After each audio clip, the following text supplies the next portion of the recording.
Good afternoon, everybody. Thank you for joining us for our daily briefing on the 2009 H1N1 virus. Secretary Napolitano, as you can see, is joined by Secretary of Transportation LaHood, Deputy Secretary of State Jack Lew, and DHS's Chief Medical Officer Dr. John Kramer. These folks will make some remarks, and then we'll open it up for questions. Great. Thank you, Sean. Last night, we heard President Obama speak directly to the country about the H1N1 virus. The president made clear that the #1 priority is the safety of the American people. That's our focus and will continue to be our focus throughout the duration of this outbreak. Every action we are taking is meant to stop the spread of the virus and to mitigate its effect on our communities. Our decisions are being made based on the best science and best epidemiology that we know, and that is informing all of our decisions here. Prioritized states are now receiving antivirals, and there's been some confusion about the difference between a vaccine and an antiviral. A vaccine is something that one takes to prevent the occurrence of disease. An antiviral is something one takes after you've already become sick. We have stockpiled in this country 50 million courses of the right kinds of antivirals for this particular flu, Tamiflu and Relenza, 50 million courses. In addition, the states have another 23 million courses stockpiled, and the Department of Defense has a number of millions of courses stockpiled.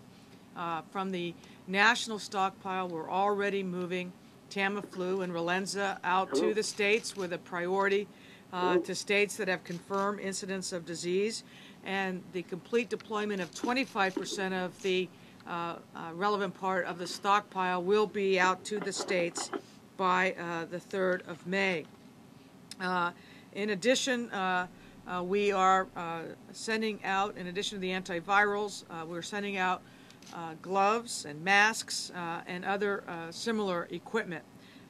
As of this afternoon, antivirals and assets have already reached New York City, Indiana, Texas, Kansas, Ohio, Illinois, New Jersey, and of course the District of Columbia.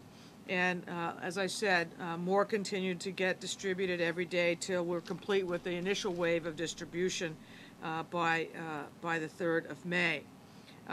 We are also working with our private sector and critical infrastructure partners to make sure they're doing what they need to do to educate their employees, and they are making sure they're working through their own planning checklists on what to do in this type of a situation.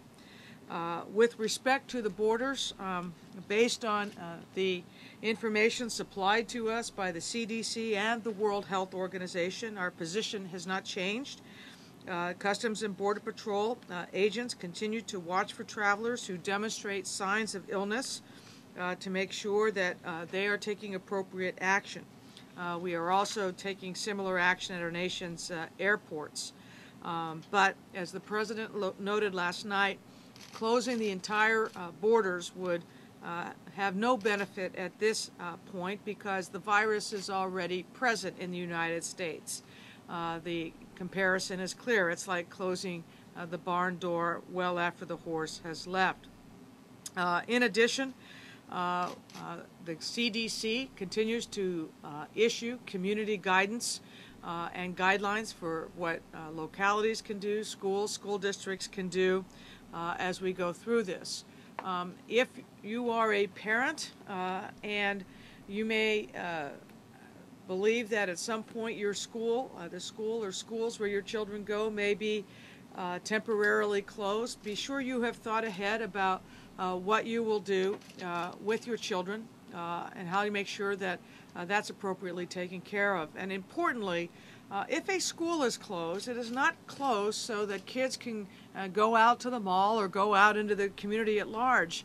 They're being asked to stay home because the entire purpose is to limit containment communication within the community. So if a school is closed, the guidance is and the request is to keep your young ones at home.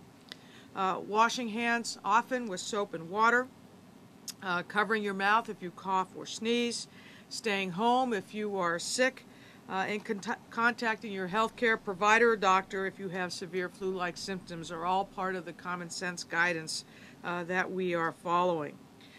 With that, there are several issues or questions that have been raised with respect to travel. So I'm pleased today to be joined by the Secretary of Transportation, Ray LaHood, and we'll ask him to come forward. Ray? Thank you, Secretary. Thank you very much. My message really is that it is safe to fly. There is no reason to cancel flights. We are working with the airline industry to make sure that they have the most up-to-date information from the CDC so that their crews and their staff will know what procedures and measures are necessary to make sure that if there are any signs or symptoms of flu, that they can also ensure the safety of their employees and the flying public. Last evening I spent 45 minutes on a telephone conversation with the Transportation Secretary of Mexico. They are not suspending or canceling any flights, and he and I will continue to be in touch with one another on these types of aviation issues. We are taking our cues from the CDC.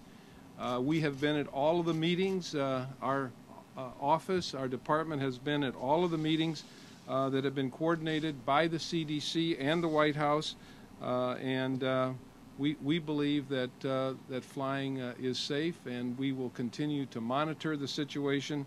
But really, the CDC is the organization that will give us the guidance as we go forward.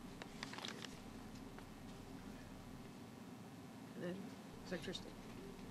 Thank you, Secretary Napolitano. May I help you? Do you need to? Hello? The Department of State has mobilized all of its resources and expertise to address the challenge. From the immediate onset of the spread of H1N1, we'd organized a task force in our operations center that's 24/7 so that all information coming in from around the world could be coordinated. We have just upgraded the task force, upgraded this operation to a task force, which it was headed by Ambassador Robert G. Loftus, who heads our Office of Avian and Pandemic Influenza Action.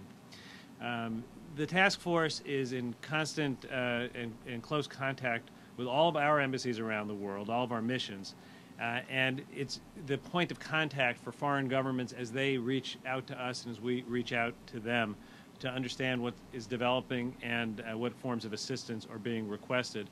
And then we in turn are then coordinating with all of the other agencies of the U.S. government and as the other departments taking guidance from the CDC for the actions that we ought to be taking. Time for, a few questions. How about Jill? No way. Pete, go ahead. Secretary LaHood, if I could ask you a little more about travel. You're saying it's safe to travel on any form of transportation in the U.S., airplanes, buses, subways? Yes, sir. Yes, sir. But we encourage the public to follow the guidelines that have been established that were laid out by Secretary Napolitano. And for all citizens to be observant, you know, if they're concerned about people that they're traveling with. But these precautions, we think, are the best guidance that we can give the public. But all modes of transportation are safe in America. Secretary Napolitano, can I ask you something about something you said in your testimony yesterday about the fact that some of these folks who are converted as they enter the U.S. for observation are cleared within a few minutes. How are they able to tell within a few minutes whether someone has the H1N1 virus? Well, they can. First of all, it may be that somebody just has a cold and says, "I just have a cold. I have no fever." You know, those sorts of things. So it's really, again, a pretty straightforward application about this. Jason, go ahead. Madam Secretary, can you address, there have been claims coming from members of Congress today that there was a directive put out by DHS headquarters that Customs and Border Patrol officers should not wear or use face masks at ports of entry when they are in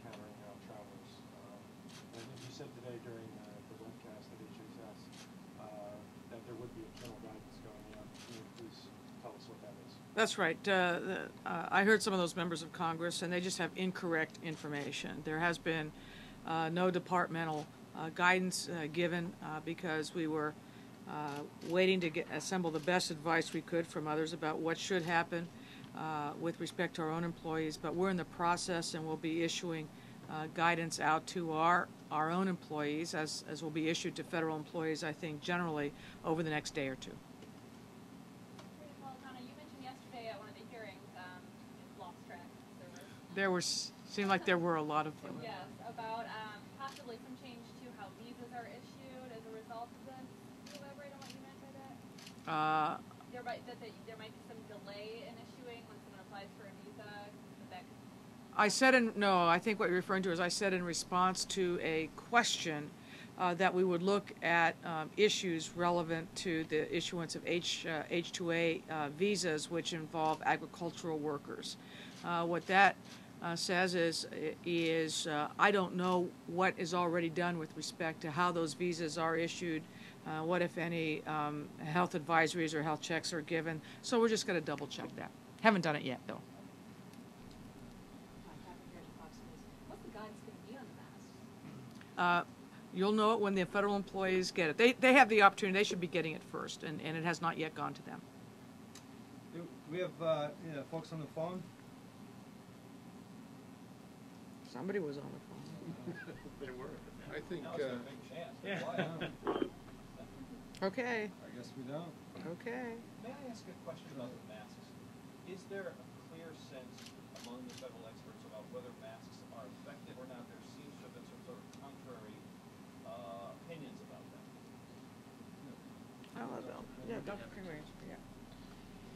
Yeah, I think the issue of whether the masks are effective or not is being questioned specifically in the context of this particular virus.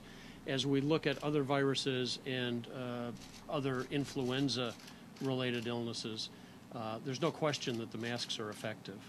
There is some, we don't have the science available at this point to definitively say for this particular virus, we can unequivocally state that the masks are as effective as they are for some of the other viruses. I think in terms of overall transmission of respiratory infections, there's no question that the masks serve the purpose of decreasing the communicability and the likelihood of being able to pass the virus on. But do they work because they block the person wearing the mask from spreading it, or because the recipient who's also wearing a mask can't catch it? Well, there are different types of masks, so somewhat would depend on the type of mask that the individual is wearing, but it can work either way. There are situations where it's appropriate to protect unexposed or unill individuals by them wearing the mask. It's also possible that if someone is potentially communicable, wearing a mask will decrease the potential communicability that they would pose. Okay. Jason, last question. We got to go. Secretary, can you just give us some perspective? There seems to, yesterday when the World Health Organization raised the threat level, everyone is talking about this being a widespread pandemic event coming. Americans are worried. On the metro, I've seen people wearing masks in the subway.